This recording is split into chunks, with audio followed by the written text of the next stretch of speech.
Hi mga katambay at welcome sa ating spoiler para sa chapter 1064. Nako, madami na naman tayong malalaman sa parating na chapter at mga impormasyon na magpapagulat sa atin. Pero bago yan ay alam mo na, like and subscribe at pakihit ang bell para maging updated sa mga parating na video at pakilike na din para mas marami pang makapanood at makabisita sa ating channel. Okay, simulan na nating alamin ang spoiler sa parating na chapter 1064. Let's go!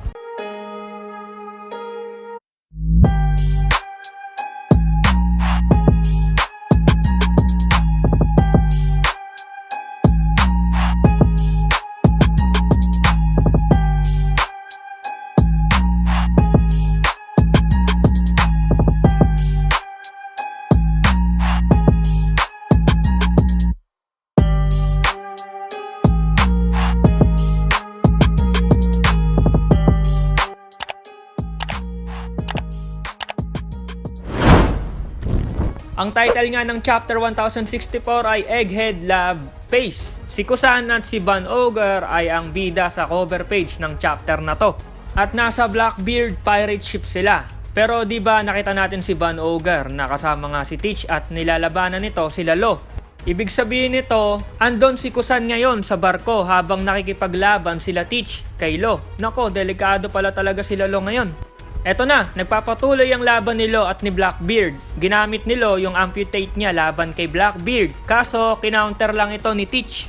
At nasabi na habang naglalaban si Lo at si Teach ay si Pudding na hinostage nila ay nasa barko din. At nasabi na itong si Pudding ay na-awaken na yung third eye nito. Ibig sabihin, maintindihan niya na yung mga nakasulat sa Road Poneglyph. May alas na pala itong si Teach. At kinumpirma na din ni Pudding na si Big Mom ay wala na, deads na. Ayun nga, naglalaban na yung Heart Pirates at Blackbeard Pirates na mukhang matindi-tindi ang laban na makikita natin sa parating na chapter. Kaso naawa ako kay Lalo kasi lugi sila, pero di natin masasabi yan, tingnan na lang natin yung kakalabasan ng laban. Nalaman na din ni Akainu yung tungkol nga sa nagaganap na laban ni Lo at ni Teach doon nga sa isla ng Winner Island. Yon yung tawag sa isla mga katambay. Pero nagtataka ako paano nalaman ni Akainu. Magaling talaga itong mga Marines. Sa Egghead Island naman, si Bonnie dito ay may ginawa. At ang ginawa nga niya dahil sa galit niya ay binago nga daw niya yung edad nung 4. Di tinukoy dito kung sino yung 4 pero malamang na sila Luffy to. Nakwento din dito ni Bonnie na si Kuma ay nasentensyahan na makulong ng habang buhay dati. At sinabi din ni Bonnie na si Kuma ay kasama sa isang espesyal na lahi. Di nasabi dito kung anong lahi si Kuma. Si Zoro at si Brook ay nasa Sunny lang pero yung iba ay umalis doon at may mga bagong mga damit katulad nila Luffy.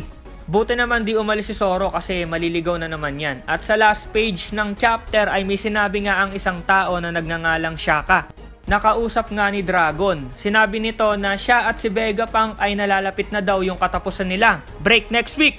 Ang dami na namang na-reveal, no? Si Big Mom wala na. Si Pudding awaken na. Si Kuma kasama sa isang lahi na di pa natutukoy. At si Vegapunk ay isang Revolutionary Army member. Nako, nakaka-excite, no? Kaya abangan natin yung full chapter mga katambay. Salamat sa pagnood at see you sa next video. Over and out!